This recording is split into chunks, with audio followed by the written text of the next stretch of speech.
주간 평안하셨습니까? 예. 벌써 새해도 일주일이 지났습니다. 그죠? 두 번째 주. 예. 오늘은 특별히 이제 출애굽기 1장으로 말씀을 살펴보도록 하겠습니다.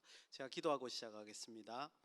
참으로 고마우신 아버지 하나님, 은혜를 감사드립니다.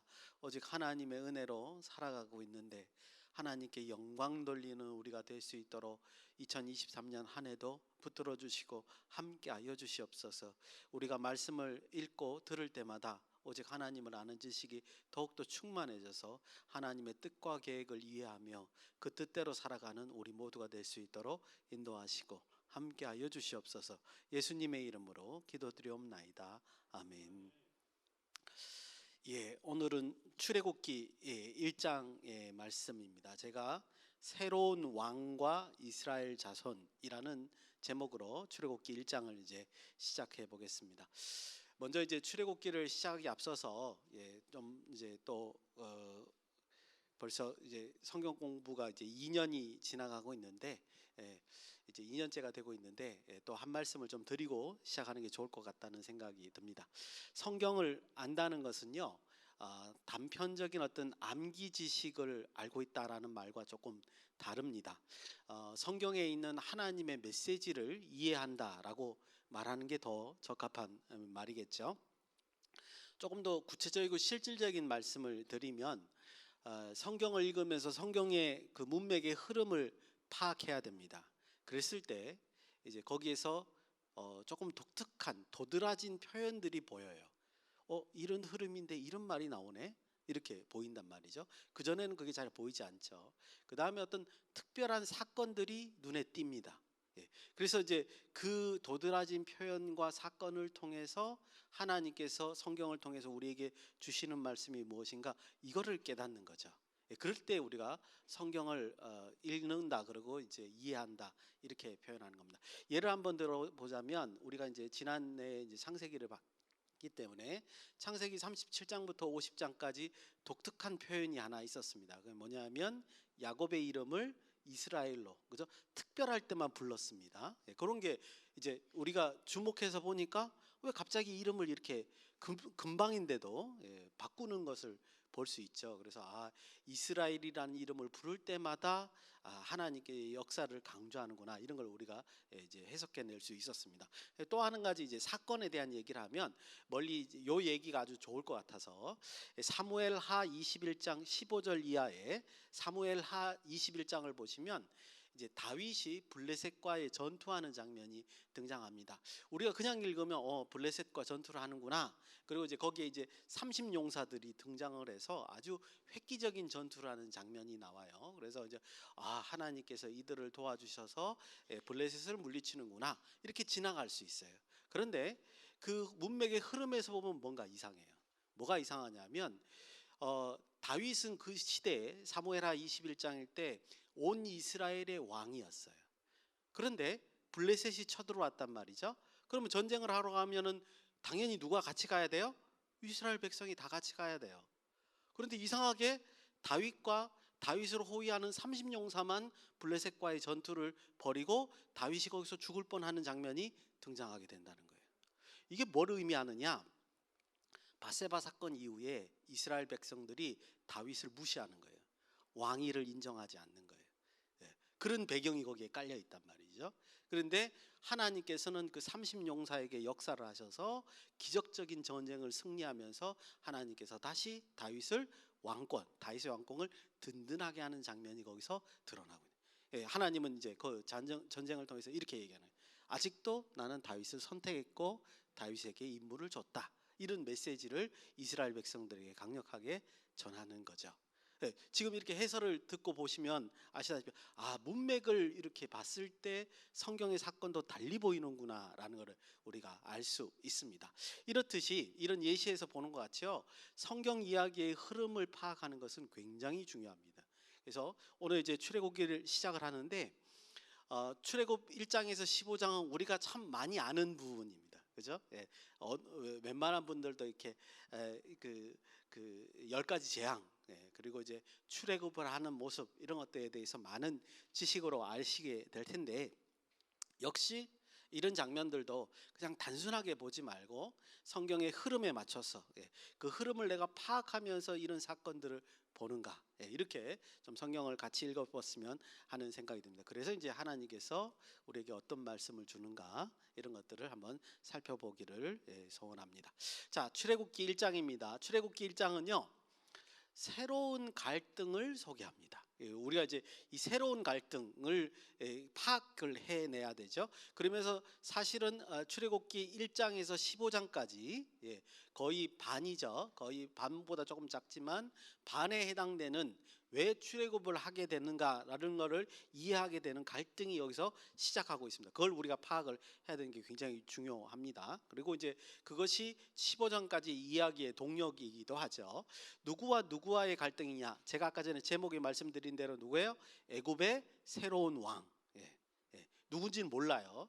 새로운 왕과 이스라엘 자손과의 갈등이 여기서 벌어집니다. 특별히 1장에서는 요셉을 알지 못하는 애굽의 새로운 왕이라고 표시되어 있습니다. 그러니까 요셉을 모른다라는 얘기를 우리가 이제 이해할 수 있겠죠. 그러니까 이 1장에 있는 내용은 창세기 이제 후반 37장에서 50장까지 이야기를 배경으로 삼고, 그때 이제 요셉이 어떤 일을 애굽에서 했던가가 나오니까 그걸 배경으로 삼고 그 요셉을 알지 못하는 새로운 왕, 이제 출애굽하는 연도가 이제 요셉이 애굽에 도달했을 때부터 430년이 지났으니까요. 굉장히 많은 시간이 흘렀어요. 그래서 요셉을 알지 못하는 왕이 이제 등극을 했고, 그 다음에 하나님의 손길 안에 있는 이스라엘 자손들, 이 두 그룹이 이제 대체가 되는 거죠. 대치가 되면서 갈등을 일으키게 됩니다. 특별히 1장에서 보여주고 있는 것은 이스라엘 자손들의 번성입니다. 새로운 왕이 이스라엘 자손이 번성하는 거 보고 뭔가 고민을 하기 시작하는 게 이제 갈등의 원인이다, 이렇게 이해해 볼 수 있습니다. 여러분들 그러고 나서 창세기를 한번 돌이켜 보면요, 창세기도 마찬가지예요.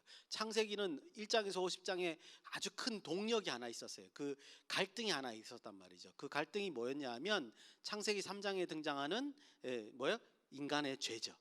아담의 죄잖아요, 그죠? 그래서 창세기 1장 2장에 있는 하나님의 아름다운 피조세계의 질서와 그거에 반하는 인간의 죄가 대비되면서 창세기가 이끌어가고 있고, 그래서 하나님께서는 12장에서부터 아브라함을 택해서 그런 죄를 해결하려고 하시는, 그리고 하나님의 질서를 다시 회복하려고 하시는 그런 역사가 끝까지 이어져 오고 있는 것이고, 이제 그 가운데에 이제 야곱의 아들들의 얘기가 계속 출애굽기에 이어지고 있는 것을 볼 수 있습니다. 이렇듯 이제 전체 이야기의 동력, 그 갈등이 뭔가를 우리가 파악하는 게 굉장히 중요합니다. 1절에서 7절을 보면요, 야곱과 함께 애굽에 도착했던 야곱의 아들들의 이름이 정리되어 있습니다. 뭐 이 자체가 창세기에 있는 얘기들을 그대로 이어지고 있다라는 걸로 충분히 설명하기 충분한 내용이죠. 근데 그럼에도 불구하고 여기는 아주 1장 1절에 아주 독특한 방식으로 1절에서 7절 보면 저는 이제 두 가지를 찾아냈습니다.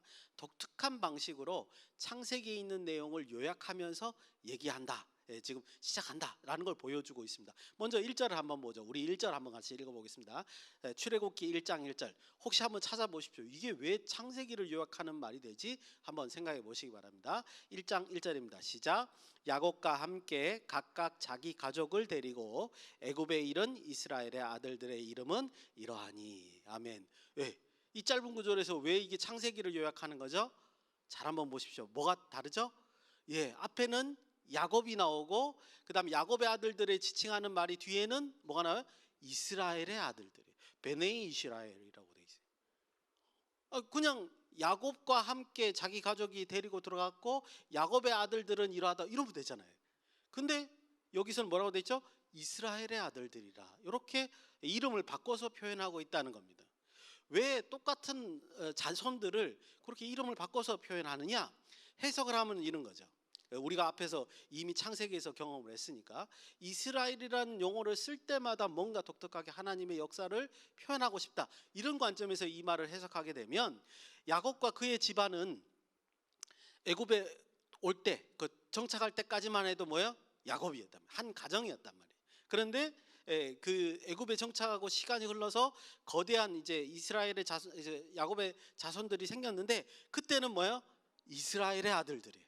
즉 하나님의 백성이 된 자손들이다 이렇게 표현하는 거죠. 그걸 여기서 아주 단적으로 강조하는 것이 아니냐 이렇게 볼 수 있습니다. 물론 우리가 창세기를 읽어보지 않으면 이 출애굽기 1장 1절을 이렇게 해석하기가 어렵습니다. 그런데 앞에서도 말씀드린 대로 문맥의 흐름대로 본다면 이것은 곧 이스라엘 그 야곱의 아들들이 그 자손들이 400년 동안 애굽에 거해 있는데 그들이 곧 누구다? 하나님의 백성이다. 그리고 동시에 이제 그 말은 하나님의 백성은 하나님께서 지시한 가나안 땅으로 인도함을 받아야 된다. 이렇게 연결이 되고 그렇다는 말은 창세기 50장의 그 주제 우리 지난 주에 보셨으니까 창세기 50장의 주제가 요셉이 마지막 그 유언과 같이 하는 말이 뭡니까? 너희는 하나님의 땅으로 갈 것이다. 그렇게 이제 얘기하는 내용이었기 때문에 이런 방식으로 지금 1절에서 창세기 50장을 요약한다. 이렇게 볼 수 있습니다. 또 있습니다. 6절에서 7절을 보시면 역시 이제 또 창세기의 내용을 요약하면서 가고 있어요. 6절 7절은 제가 한번 읽어보겠습니다. 한번 찾아보시기 바랍니다. 요셉과 그의 모든 형제와 그의 시대의 사람은 다 죽었고 요셉이 없어졌습니다. 요셉이 다 죽었고 요셉을 아는 사람도 이제 없어요. 그냥 이야기로만 전해 더 오는 거예요. 7절 이스라엘 자손은 생육하고 불어나 번성하고 매우 강하여 온 땅에 가득하게 되었더라. 역시 이 내용도 그냥 무심히 지나칠 수 있는 내용이에요. 그런데 중요한 사실은 뭐냐면 요셉이 있을 때까지는 요셉이 자기 가족들을 보호해 줬을 거예요. 근데 요셉이 110세까지 살았으니까 100년은 그렇게 살았다고 쳐더라도 나머지 300년 동안 애굽에서 야곱의 가족들은 어떻게 됐을 거냐 그 얘기들을 지금 여기서 요약하고 있는데 어떻게 해요? 번성했대요. 오히려 그 애굽 땅에서 타지에서 번성했다라고 표현한 거예요. 이 말은 곧 창세기 47장에 그 요셉이 형들을 만나는 장면에서 어떤 장면이 있었죠?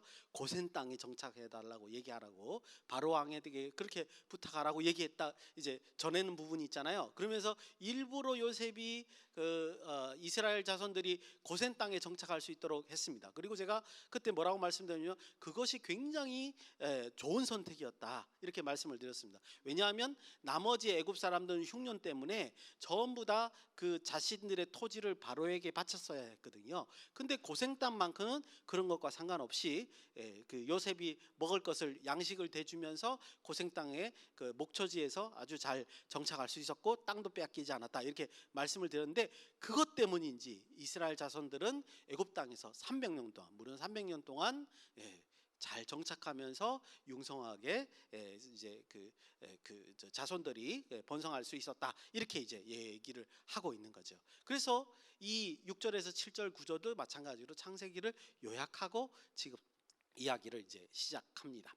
이제 8절에서 드디어 새로운 갈등의 요소가 등장을 하죠. 이제 애굽에서 이렇게 하나님의 놀라운 계획이 성공적으로 마쳤다는 걸 딱 마무리했는데 8절에서 이렇게 표현합니다. 요셉을 알지 못하는 새 왕이 등장합니다. 이 사람이 이제 문제를 일으키겠죠. 그 다음에 또 뿐만 아니라 여기 얘기는 이 새로운 왕과 함께 이제 400년이 흐른 후, 그러니까 그 이스라엘 그 야곱의 그 가정들이 애굽에 정착하고 400년이 흐른 후 애굽 사람들이 이제 이스라엘 사람들을 어떻게 바라보느냐 이런 시각을 알게 해주는 내용이 9절에서 10절에 등장하고 있습니다. 같이 한번 읽어보겠습니다. 9절부터 시작. 그가 그 백성에게 이르되 이 백성 이스라엘 자손이 우리보다 많고 강하도다. 자 우리가 그들에게 대하여 지혜롭게 하자. 두렵건대 그들이 더 많게 되면 정쟁이 일어날 때에 우리 대적과 합하여 우리와 싸우고 이 땅에서 나갈까 하노라 하고. 애굽 왕이 지금 말을 하는 겁니다. 이스라엘 자손들이 번성한 걸 보고 여러분들 여기서 이상한 거를 느끼셔야 돼요. 왜 이상하죠 이게? 상식적으로 한번 생각해 보십시오. 애굽 사람들은요 이스라엘 백성하고 이스라엘 자손들하고 무려 400년 동안 공생을 했어요. 같이 살았다고요 애굽 땅에서. 그렇죠? 그러면 어느 정도 뭐 좀 동질감도 느끼고 좀 친하고 그럴 텐데 전쟁도 안 일어났다는 거잖아요. 뭐 이렇게 그 교류가 있었는지 없었는지는 모르겠지만 어쨌든 근데 중요한 거는 왜 애굽의 새로운 왕이 그 이스라엘 자손들을 보고 적대 세력으로 인식하냐는 거예요. 그렇지 않습니까? 400년 동안 같이 살았는데 왜 그 이스라엘 자손들을 적대 세력으로 지금 여기서 간주하고 위험 세력으로 인식하고 지금 대책을 세우느냐 하는 거죠. 아마도 여기 내용은 없습니다만 추측해 보면 뭐냐 하면 이스라엘 사람들이 애굽 사람들과 그 혼합해서 살지 않았다는 거예요. 문화를 따로 하고 살았다는 거예요. 그거를 반증하는 거 아니냐는 거죠. 어떤 동질감을 서로 느낄 수 없도록 400년을 같이 산 거예요. 그러니까 애굽 왕이 봤을 때 저 그룹은 내 그룹이 아니라는 거죠. 그러면 뭐도 될 수 있다는 거예요? 적대 그룹이 될 수 있다라고 간주하는 거고, 그 세력이 커지니까 두려움을 느끼게 됩니다. 그러니까 동질감이 있으면 그런 표현을 안 할 텐데 이질감을 가지니까 이런 생각을 하게 된 것이 아니냐, 이스라엘 자손들을 경계할 수밖에 없지 않느냐. 근데 제가 성경을 창세기부터 읽었을 때 이렇게 된 원인이 뭔가를 한번 쭉 보니까는 뭐냐면 역시 그게 47장의 그 얘기예요. 고센 땅에 정착한 거. 고센 땅에 정착하면서 자연적인 그 격리가 애굽 사람과 이스라엘 사람들이 격리를 일으키게 된 것이 아니냐라는 거예요. 왜 그러냐면 문화가 서로 다르거든요. 제가 아는 이제 고대 이스라엘의 지식을 통해서 한번 해석해 보면 뭐 틀릴 수 있습니다만, 근데 이제 제가 그래서 이제 고대 이스라엘의 여러 가지 이제 자료들을 한번 좀 보니까, 뭐 구체적인 자료들은 아닙니다만 일반적인 자료를 보니까 자연적인 격리가 일어날 수밖에 없겠더라고요. 왜 그러냐면 이스라엘 사람들은요 95%그 고대 이스라엘이 애굽이 95%가 사막이었대요. 그런데 그 아프리카 남쪽이죠. 좀 남쪽 부분에서 북쪽으로 이제 나일강이 흐르는데 그 나일강이 이제 범람할 때 강 주변에 이제 범람을 해서 한 4개월 동안 홍수가 지고요. 4개월 후에 이제 물이 빠지고 나면 그 강에 있는 영양분들이 땅에 이제 사막에 촉촉하게 적셔 들어가서 땅이 비옥해지는 거예요. 그러니까 4개월 동안 물이 찼다가 물 빠지고 나면 그때 그 사람들은 농사를 짓는 거예요. 왜 이제 애굽 사람들이 측량술이 늘어났냐 하면 이렇게 재고 이런 수치적인 개념, 물 수위를 측정하고 하는 것이 이제 굉장히 발달된 나라 중에 하나입니다. 고대 사회에서. 왜 그러냐 하면 이제 물이 빠지고 나면 이제 그 범람하는 그 정도가 다를 거 아니에요. 매 해마다. 그래서 많이 범람하면 토지가 늘어나는 거예요. 적게 범람하면, 물론 너무 많이 범람하면 안 되겠지만 적게 범람하면 이제 경작할 토지가 줄어드는 거예요. 그러면 이제 그걸 가지고 비례로 자기 땅, 내 땅은 요만큼이야, 너희 땅은 요만큼, 이런 식으로 이제 계산을 하고 살았던 것입니다. 그러니까 제가 지금 말씀드린 거는 애굽 사람들은 어디에다가 지금 그 어느 땅에다 집중할 수밖에 없느냐, 그 범람하는 강 주변의 땅들, 경작할 땅들에 대해 집중하고 있었던 거죠. 그 북쪽에 지금 고센 땅은 약간 북동쪽에 위치합니다. 애굽에서 북동쪽에 있는 그 목초지 같이, 거기는 이제 풀 외에는 잘 자라지 않는, 비가 워낙 적기 때문에 그런 곳에는 별로 관심이 없던 거예요. 그러니까는 애굽 사람들이 굳이 그 이스라엘 사람들 목양지에 가가지고 뭐 크게 거기를 탐내거나 하지도 않았고, 이스라엘 사람들은 이쪽으로 오지도 않았고, 그러니까는 자연적으로 격리가 되었고, 그렇다면 만약에 제 지금 가정하는 게 맞다면 창세기 47장에 요셉이 그 고센 땅을 자기 가족들에게 부여한 것은 정말 탁월한 선택이고 하나님의 지혜로 한 것이 아니냐, 이렇게밖에 이제 볼 수 없다는 거죠. 그래서 이제 이 자연적인 격리가 유지된 채로 400년 동안 이제 애굽 땅에서 같이 살게 되었습니다. 자, 여기서 또 이제 애굽 왕이 이스라엘 자손에 대한 이제 대책을 내놓는 부분도 우리가 간과해서는 안 되죠. 애굽 왕이 뭐라고 생각했냐면요, 이스라엘 백성들이 더 번성하면 안 되겠다, 이런 이제 계획을 세웁니다. 근데 이 계획은 우리가 창세기 읽어보니까 37장 이후에, 창세기 37장 이후의 내용을 보니까 하나님은 이스라엘 백성들을 번성케 하는 게 목적이고, 애굽 왕은 지금 뭐래요? 그거를 반하는, 하나님의 계획에 반하는 이제 책략을 지금 쓰게 되는 것을 볼 수 있습니다. 그래서 11절에 보니까요, 국고성 비돔과 람셋을 건축하는 데에 이스라엘 자손을 이제 괴롭게 했다. 그러면 이제 아무래도 자식들을 낳는 게 좀 줄어들지 않겠냐. 그래서 번성을 멈추는 게 이제 맞지 않겠냐. 이렇게 이제 계책을 세우게 되죠. 근데 이제 나중에 알고 보면 결과는 그 반대 결과가 나타나는 걸 볼 수 있습니다. 여러분한테 꼭 하나 이 부분에서 이제 말씀드릴 게 있습니다. 그래서 잠시 이 문맥에서 좀 떠나서 그 국고성 비돔과 람셋에 대한 얘기를 조금만 드릴게요. 국고성이라는 말은 이제 곡식 창고, 곡식을 저장하는 곳 이렇게 이해하시면 될 것 같고요. 비돔과 람셋이라고 이제 표현을 하면 많은 책들에서 우리가 이제 흔히 밖에서 보는 여러 가지 책에서 비돔과 람셋에 대한 그 고대 이스라엘 도시가 어디냐에 대한 학자들의 견해가 있습니다. 그것이 이제 많은 것을 이제 논란을 일으키게 되죠. 즉 이 비돔과 람셋이 어느 지역이냐, 그리고 어느 시대의 지역을 말하느냐, 뭐 이런 얘기들이 많습니다. 많은 얘기들이 있습니다. 그런데 그런 얘기를 다 들을 필요는 없고요. 조금 더 요약해서 말씀을 드리면, 국고성 비돔에 대해서는 이제 많은 이제 학자들이 뭐라 그러냐면 기원전 18세기에서 16세기까지만 사람이 살은 것 같다. 기원전 16세기까지. 요게 숫자를 조금만 기억을 해두시기 바랍니다. 그 이후는 사람이 산 것 같지 않다 이렇게 이제 표현합니다. 그러고 난 다음에 국고성 람셋은 그 람세스 2세 우리가 잘 아는 그죠? 그 아주 거상들을 막 세운 이제 그 애굽의 왕이죠. 람세스 2세하고 연결하는데 이 람세스 2세라는 인물은 기원전 12세기의 인물입니다. 벌써 16세기와 12세기만 해도 400년 정도의 차이가 이제 벌어지게 되죠. 그래서 이제 지금 문제가 뭐냐면 금방 말씀드릴 때 이 출애굽기 1장에서는 국고성 비돔과 람색이 동시대의 그 근방 지역이라고 얘기를 하는데 하학자들은 비돔은 16세기 이후에는 사람이 살지 않았어라고 말하고 그 다음에 국고성 저기 람셋은 12세기 이후의 땅이야. 그때 얘기하는 것 같아. 이렇게 말하더라고요. 거기만 해도 400년 차이가 나고 있다는 거죠. 그럼 뭔가 이상한 거죠. 뭔가 잘못된 겁니다. 근데 이것만 문제가 있는 게 아닙니다. 열왕기상 6장 1절이죠. 열왕기상 6장 1절 제가 이렇게 그 내용을 읽어드리겠습니다. 이스라엘 자손이 애굽 땅에서 나온 지 480년이요 솔로몬이 이스라엘 왕이 된 지 4년 15월 곧 둘째 달에 솔로몬이 여호와를 위하여 성전 건축하기를 시작하였더라. 이렇게 되어 있습니다. 즉 열왕기상 6장 1절은요 성전 건축이 시작된 때를 알려주는 건데 여기에 뭐라고 되어 있냐면 출애굽을 한 연도가 나와 있다는 거죠.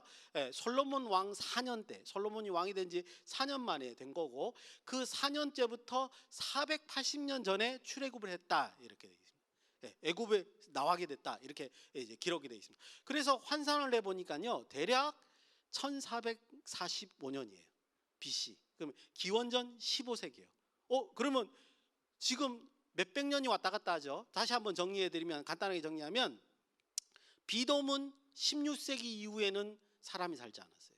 근데 성경은 왕상에 의하면 뭐라고 되어 있죠? 15세기에 출애굽을 했다 그래요. 15세기의 일이라는 거예요. 이 출애굽기 얘기가.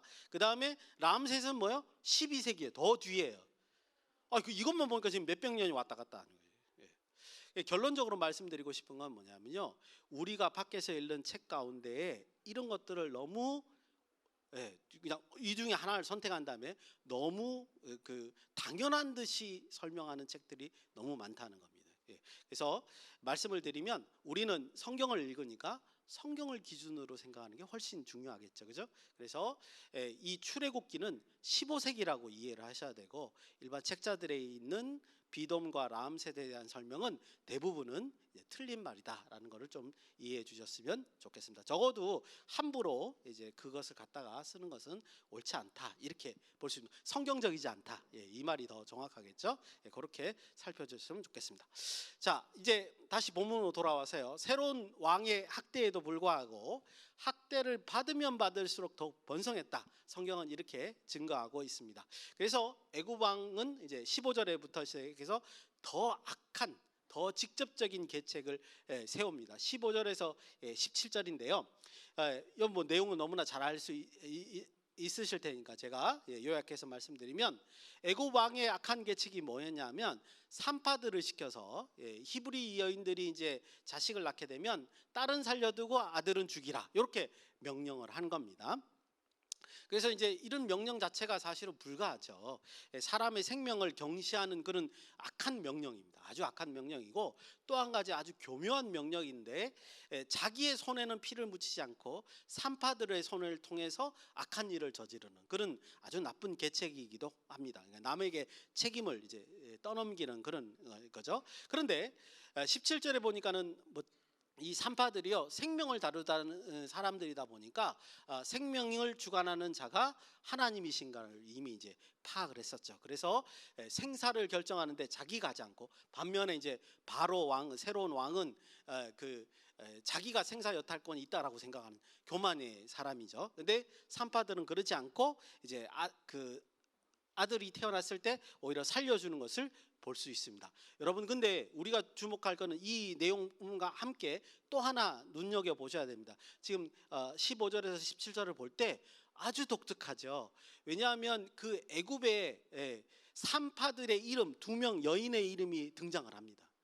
그런데 중요한 거는 출애굽기 1장을 보면 뭐는 없어요?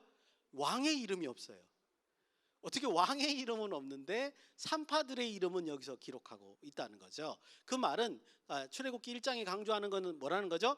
하나님의 뜻과 계획에 합당한 자가 누구냐는 것을 그 이름을 기록하지 않는 거에서 이렇게 보여주고 있다는 거예요. 그런 강조점이 여기 있음을 우리가 알 수 있습니다. 19절에서 이제 이 산파들은 왕에게 거짓을 고합니다. 이제 그 히브리 여인들은 너무나 튼튼해서 내가 가기 전에 이미 자식을 낳더라, 이렇게 이제 거짓말을 하면서 생명을 살리는 쪽으로 하죠. 20절에서 21절입니다. 그랬더니 하나님이 그들에게 어떻게 했는가, 우리 한번 같이 읽어보도록 하겠습니다. 한 목소리로 읽겠습니다. 20절 21절입니다. 시작. 하나님이 그 산파들에게 은혜를 베푸시니 그 백성은 번성하고 매우 강해지니라. 그 산파들은 하나님을 경외하였으므로 하나님이 그들의 집안을 흥왕하게 하신지라.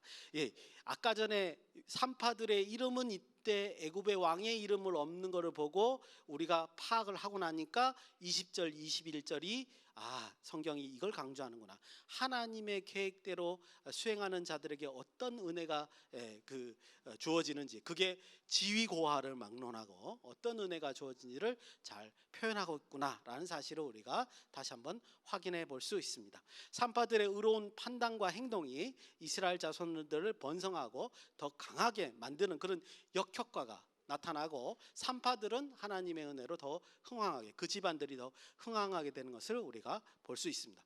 그랬더니요, 바로는 그것으로 끝나지 않습니다.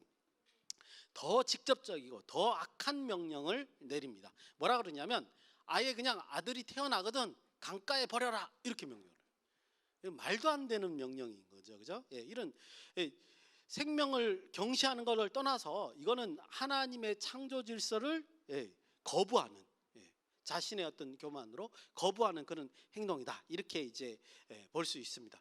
그래서 지금 이 짤막한 뒷부분에 산파들과 바로 왕의 이 명령 사이에서 우리가 살펴볼 수 있는 것은 뭐냐면요, 산파들이 오히려 생명을 존중하는 행동을 보입니다. 이게 우리가 어떻게 볼 때는 의로운 행동이지만 사실은 이 행동은 정상적인 행동이죠.